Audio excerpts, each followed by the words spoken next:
നമ്മുടെ കോളേജിൽ general nursing കോഴ്സിൽ പഠിക്കുന്ന ആൺകുട്ടികളാണ് പരാതി നൽകിയത്. 3 വർഷത്തെ കോഴ്സാണ് general nursing. Kerala nurses and midwives കൗൺസിലിലും മെഡിക്കൽ എഡ്യൂക്കേഷൻ അണ്ടറിൽ സ്പെഷ്യൽ കോഴ്സായിട്ടാണ് ജനറൽ നഴ്സിംഗ് കോഴ്സ് ഇവിടെ നടക്കുന്നത്. അതിൽ 1-ാം വർഷ വിദ്യാർത്ഥികൾ നവംബർ 4-ന് ക്ലാസ് തുടങ്ങിയതാണ്. നമ്മൾ കുട്ടികളുടെ ക്ലാസ് തുടങ്ങുന്നതിന് മുമ്പ് തന്നെ സീനിയർ ബാച്ചിന് അഡ്വക്കേറ്റ് വിവേകിനെ കൊണ്ട് ആൻറ്റി റാഗിങ്ങിൻ്റെ അവയർനെസ് ക്ലാസ്സുകൾ സീനിയർ ബാച്ചിന് മുഴുവൻ കൊടുത്തിരിക്കുന്നതാണ്. കുട്ടികളെ അഡ്മിഷൻ വരുമ്പോൾ തന്നെ ആൻറ്റി റാഗിങ്ങിൻ്റെ അഫിഡാവിറ്റ് കുട്ടികളുടെ കയ്യിൽ നിന്ന് എടുക്കുന്നതാണ്. ആൻറ്റി റാഗിങ് കമ്മിറ്റിയുണ്ട്. കമ്മിറ്റിയുടെ ഫ്രീക്വൻ്റ് ആയിട്ടുള്ള മീറ്റിങ്ങുകൾ നടത്തുന്നുണ്ട്. സ്ക്വാഡ്, ആൻറ്റി റാഗിങ് സ്ക്വാഡ് കോളേജിലുണ്ട്. ഹോസ്റ്റലിൽ നിരന്തരം ഇൻസ്പെക്ഷൻ നടത്തുകയും അതിൻ്റെ മിനിറ്റ്സ് ബുക്ക് മെയിൻറ്റെയിൻ ചെയ്യുന്നതുമാണ്. കുട്ടികൾ പക്ഷേ യാതൊന്നും റിപ്പോർട്ട് ചെയ്തിരുന്നില്ല. 1-ാം വർഷ വിദ്യാർത്ഥികൾക്ക് ഇപ്പോഴും കോളേജിൽ ക്ലാസ്സുകളാണ് നടക്കുന്നത്. ക്ലാസ് റൂം ഈ പ്രിൻസിപ്പൽ റൂമിനും ഓഫീസ് റൂമിനും തൊട്ടടുത്തുള്ള ക്ലാസ് റൂമാണ് നമ്മൾ അവർക്ക് വേണ്ടി ഡെസിഗ്നേറ്റ് ചെയ്തിരിക്കുന്നത്. അതായത് ഈ 1-ാം നിലയിൽ 1-ാം വർഷ ജനറൽ നഴ്സിംഗ് വിദ്യാർത്ഥികളുടെ ക്ലാസ് റൂം മാത്രമാണ് ഉള്ളത്. അതൊരു റാഗിങ് പ്രൊഹിബിറ്റ് ചെയ്യാൻ വേണ്ടിയിട്ട് തന്നെയുള്ള മെഷറായിട്ടാണ് ക്ലാസ് റൂം അങ്ങനെ എടുത്തത്. അതായത് അവരുടെ ക്ലാസ് ടീച്ചർ ദിവസവും തന്നെ റാഗിങ്ങിൻ്റെ എന്തെങ്കിലും വിഷയങ്ങളുണ്ടോ എന്ന് ക്ലാസ്സിൽ ദിവസവും ചോദിക്കുന്നുണ്ടായിരുന്നു. നാളിതുവരെ ഒന്നും റിപ്പോർട്ട് ചെയ്തിരുന്നില്ല. ഇന്നലെ രാവിലെ ആ ക്ലാസ്സിലൊരു കുട്ടിയുടെ പേരൻറ്റ്, അച്ഛൻ ക്ലാസ് ടീച്ചറിനെ വിളിച്ചാണ് റിപ്പോർട്ട് ചെയ്തത്. രാവിലെ തന്നെ കുട്ടികളെ ക്ലാസ് ടീച്ചറെ കാണുകയും കുട്ടികൾ റാഗിങ് കംപ്ലയിൻറ്റ് പറഞ്ഞതുകൊണ്ട് കുട്ടികൾ പ്രിൻസിപ്പലിന് ഒരു പ്രിലിമിനറി മീറ്റിംഗ് പ്രിൻസിപ്പൽ, അസിസ്റ്റൻറ്റ് വാർഡന്, hostel house keeper, senior associate professors, GNM coordinator ഇവരുമായിട്ട് നടത്തി. അതിൽ ഒരു പ്രഥമ ദൃഷ്ട്യാ റാഗിങ്ങിൻ്റെ സംശയമുള്ളത് കൊണ്ട് അവരെഴുതി തന്ന കംപ്ലയിൻറ്റ് വെച്ച് പ്രിലിമിനറി എൻക്വയറി കോളേജ് ലെവലിൽ നടത്തി. ഇന്നലെ തന്നെ കോളേജിൽ നിന്നും ഹോസ്റ്റലിൽ നിന്നും കുട്ടികൾക്ക് അന്വേഷണ വിധേയമായി ഇനി ഉള്ള നടപടി വരുന്നതുവരെയുള്ള സസ്പെൻഷനാണ് കോളേജിൽ നിന്ന് കൊടുത്തത്. ഉടൻ തന്നെ ആ പരാതി ഗാന്ധിനഗർ SHOയ്ക്കും കോട്ടയം SP-ക്കും ഫോർവേഡ് ചെയ്തിരുന്നു. ഇന്നലെ ഒരു 4:30 സമയത്ത് പോലീസ് സ്റ്റേഷനിൽ നിന്ന് കോളേജിൽ വരികയും വിക്ടിംസായ കുട്ടികളെ കാണുകയും പ്രതികളെന്ന് ആരോപിക്കപ്പെട്ട കുട്ടികളെയും ഗാന്ധിനഗറിൽ നിന്ന് വന്ന പോലീസ് സ്റ്റേഷനിൽ വന്ന CI പോലീസ് ഉദ്യോഗസ്ഥരെ നേരിട്ട് കാണുകയും ചെയ്തു. വിക്ടിംസിലെ 2 കുട്ടികളെ പോലീസ് സ്റ്റേഷനിലേക്ക് അയക്കാൻ പറഞ്ഞു. അസിസ്റ്റൻറ്റ് വാർഡൻ ഞങ്ങളുടെ മെയിൽ ഫാക്കൽറ്റിയായ സാറിനെ കൂട്ടിയാണ് കുട്ടികളെ പോലീസ് സ്റ്റേഷനിലേക്ക് അയച്ചത്. ഒരു 5:30യോടുകൂടി വിക്ടിംസിന് അറസ്റ്റാണെന്ന് പോലീസ് സ്റ്റേഷനിൽ നിന്ന് അറിയാൻ സാധിച്ചു. തുടർ നടപടികളായിട്ട് ഇതിൻ്റെ എല്ലാ ഇവൻസും മെഡിക്കൽ എഡ്യൂക്കേഷനിലും കേരള നേഴ്സസ് മിഡ്വൈസ് കൗൺസിലിലും അറിയിച്ചിട്ടുണ്ട്. പ്രിലിമിനറി റിപ്പോർട്ട് പോലീസ് സ്റ്റേഷനിലേക്ക് കൈമാറിയിട്ടുണ്ട്. ഡീറ്റെയിൽഡ് എൻക്വയറി കമ്മീഷനെ ഇന്ന് തന്നെ നിയോഗിക്കുകയാണ്. ഹോസ്റ്റൽ എന്ന് പറഞ്ഞാൽ ഒരു 16 മുറികൾ മാത്രമേ ഇവിടുത്തെ മെൻസ് ഹോസ്റ്റലിൽ PG's ഹോസ്റ്റലിൻ്റെ ഒരു പോർഷനാണ് മെൻസ് ഹോസ്റ്റലായിട്ട് വെച്ചേക്കുന്നത്. അതിനകത്ത് 24 മണിക്കൂറും താമസിക്കുന്ന മെയിൽ ഹൗസ് കീപ്പറുണ്ട്. ഹൗസ് കീപ്പറിൻ്റെ തൊട്ടടുത്ത 2 മുറികളാണ് 1-ാം വർഷ വിദ്യാർത്ഥികൾക്ക് വേണ്ടി നമ്മൾ കൊടുത്തിരിക്കുന്നത്. ഹോസ്റ്റലിൻ്റെ അസിസ്റ്റൻറ്റ് വാർഡൻ ഞങ്ങളുടെ മെയിൽ ഫാക്കൽറ്റി തന്നെയാണ്. നിരന്തരം അവിടെ ഇൻസ്പെക്ഷൻ നടത്തുന്നുണ്ട്. ഒരു 9:30 വരെ ഹൗസ് കീപ്പർ അവിടെ ഉണ്ട്. 10 മണിക്കാണ് പുള്ളി അടച്ചു കൂട്ടാറ്. പക്ഷേ കുട്ടികൾ യാതൊന്നും നാളിതുവരെ റിപ്പോർട്ട് ചെയ്തിരുന്നില്ല. പേരൻസിനോടും പറഞ്ഞിട്ടില്ല എന്നുള്ളതാണ്.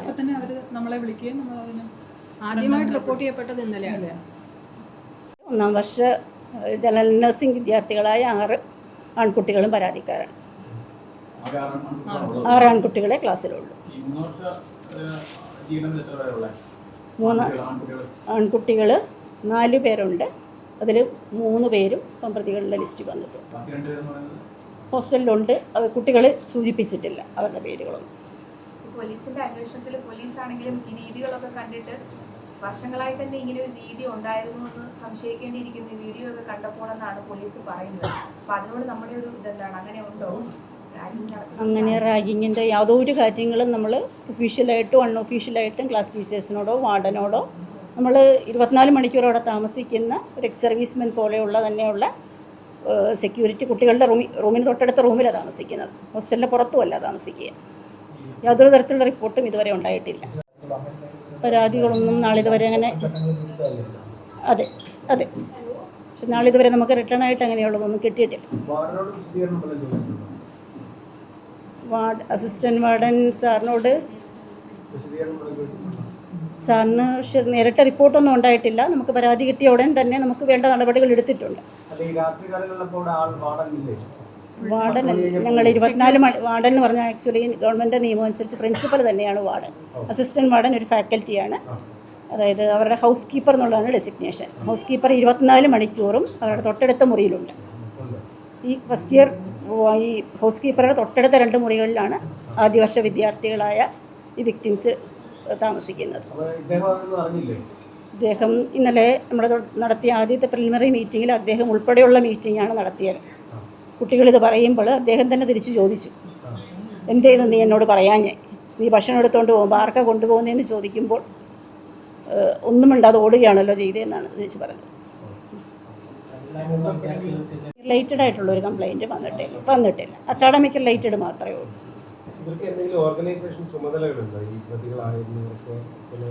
ഒഫീഷ്യലി ഒന്നുമില്ല, ഔദ്യോഗികമായിട്ടൊന്നുമില്ല. അവർക്കുള്ള official association student nurses association SNA മാത്രമാണ് ജനറൽ നഴ്സിംഗ് വിദ്യാർത്ഥികൾക്കുള്ളത്. അവർക്ക് കോളേജിൽ അത് SNA എന്ന് പറഞ്ഞാൽ രജിസ്റ്റേർഡ് പ്രൊഫഷണൽ അസോസിയേഷനാണ്. അത് SNA അല്ല, കോളേജിൽ ഔദ്യോഗികമായിട്ടുള്ള സംഘടനയുടേതല്ല. അത് നമുക്ക് ഔദ്യോഗികമായിട്ടൊന്നും അറിയില്ല.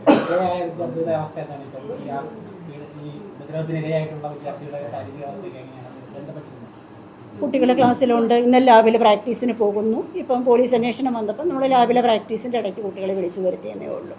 ആരോഗ്യപരമായ ഒരു വിഷയങ്ങളും കുട്ടികളെ റിപ്പോർട്ട് ചെയ്തില്ല.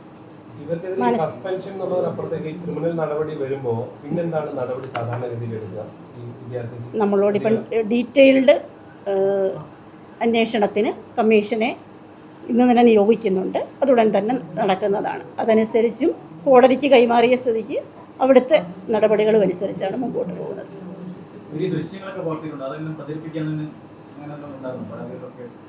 ഒന്നും നമുക്ക് ഔദ്യോഗികമായിട്ടൊന്നും അറിയത്തില്ല. സംഭവം പുറത്തു വന്ന സ്ഥിതിക്ക് ഇനി കോളേജിൽ എന്തെങ്കിലും പ്രത്യേകമായ മാറ്റങ്ങളോ എന്തെങ്കിലും പ്രത്യേക ചേഞ്ചസോ അങ്ങനെ എന്തെങ്കിലും ഇനിഷ്യേറ്റീവ്സ് ഉടനെ എന്തെങ്കിലും എടുക്കുന്നുണ്ടോ? എന്നുവെച്ചാൽ നമ്മൾ നല്ല രീതിയിൽ തന്നെ ആൻറ്റി റാഗിങ്ങിൻ്റെ എല്ലാ കാര്യങ്ങളും ഇവിടെ നടന്നിരുന്നു. എന്ന് പറഞ്ഞാൽ 1-ാം വർഷം വരുന്നതിന് മുമ്പ് തന്നെ അവയർനെസ് ക്ലാസ് നടക്കുന്നുണ്ട്. കുട്ടികളുടെ ഓരോ ഇയറിനെ കൊണ്ടും UGC ഗൈഡ് ലൈൻസ് വെച്ച് തന്നെ ഈവൻ ജനറൽ നഴ്സിംഗ് വിദ്യാർത്ഥികൾക്ക് കൊണ്ടും ആൻറ്റി റാഗിങ്ങിൻ്റെ അഫിഡാവിറ്റ് എടുക്കുന്നുണ്ട്. കുട്ടികൾക്ക് ഇവിടെ എല്ലാം റാഗിങ് പ്രൊഹിബിറ്റഡ് ആണ്, റാഗിങ് ഫ്രീ ഏരിയ എന്നുള്ളത് ക്യാമ്പസിലും ഹോസ്റ്റലുകളിലും എല്ലാം പതിപ്പിച്ചിട്ടുണ്ട്. നമുക്ക് സ്ക്വാഡ് സംവിധാനം ഉണ്ടെങ്കിൽ അത് എന്തെങ്കിലും കാരണം കൊണ്ടായിരുന്നു അത് പരാജയപ്പെട്ടു. അതായത് കുട്ടികൾ പോലും നിങ്ങളോട് പോലും തുറന്ന് പറയാൻ കഴിയാത്തൊരു മാനസികാവസ്ഥയിലായിരുന്നു. അപ്പോൾ അത് സ്വാഭാവികമായിട്ടും ആ സിസ്റ്റം കൊണ്ട് പോയിട്ട് കാര്യമില്ലല്ലോ. ആ സിസ്റ്റം കൊണ്ട് ഇനി പ്രയോജനം ഉണ്ടെന്ന് പറയാൻ പറ്റില്ലല്ലോ. അതിന്റെ തെളിവാണല്ലോ ഈ കേസ്. അപ്പോൾ അതിനെന്താണ് പരിഷ്കാരം എന്നുള്ളതാണ് ചോദ്യം. നിലവിൽ നമുക്കുള്ള കൊണ്ട് റിസൾട്ട് ഉണ്ടാവില്ല എന്നതാണ്. നമുക്ക് മെൻ്റർമെൻറ്റി സിസ്റ്റം ഇവിടെ നിലവിലുണ്ട്. ജനറൽ നഴ്സിങ്ങിന് നമുക്ക് 10 കുട്ടികൾക്ക് ഒരു ടീച്ചർ എന്നുള്ള രീതിയിൽ അവരെ പഠിപ്പിക്കുന്ന അധ്യാപകർ തന്നെ മെൻ്റർമെൻറ്റി സിസ്റ്റമുണ്ട്. അത് ഇച്ചിരി ഫ്രീക്വൻ്റ് ആയിട്ടുള്ള മന്ത്ലിയാണ് ഇപ്പോൾ നമ്മൾ വിസിറ്റ് മെൻ്റർമെൻറ്റി കൗൺസിലിംഗ് നടക്കുന്നത്.